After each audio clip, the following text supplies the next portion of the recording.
I want to ask you a specific question. Do you believe that an individual's right to bear arms is a constitutional right, that it's not linked to service in a militia?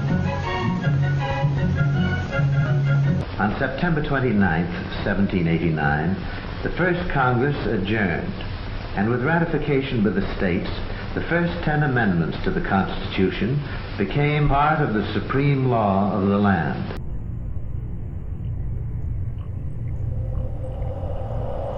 The supreme law of the land. I want to ask you a specific question. Do you believe that an individual's right to bear arms is a constitutional right, that it's not linked to service in a militia? I think that for most of our history, there was a nuanced reading of the Second Amendment until the decision by the late Justice Scalia, and there was no argument until then that localities and states and the federal government had a right, as we do with every amendment, to impose reasonable regulations. The first affirms freedom of religion, speech, and press, and the right of people assembly and petition.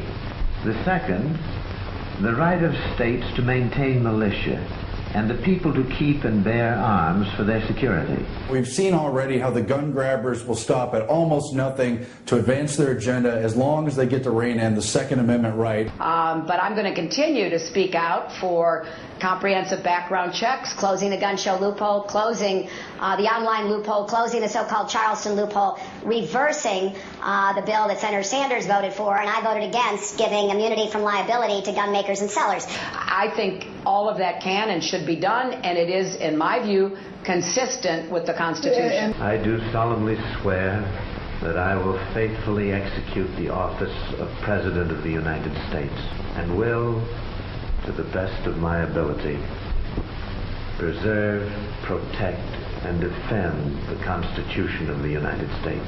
But that's not what I asked. I said, do you believe that their conclusion that an individual's right to bear arms is a constitutional right? If it is a constitutional right, then it, like every other constitutional right, is subject to reasonable regulation.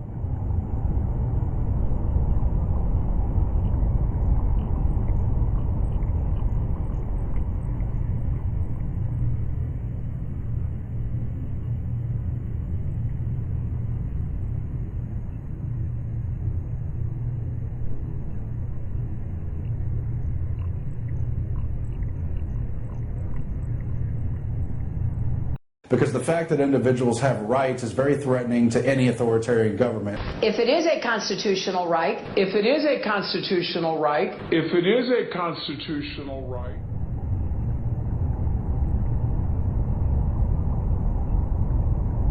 the supreme law of the land.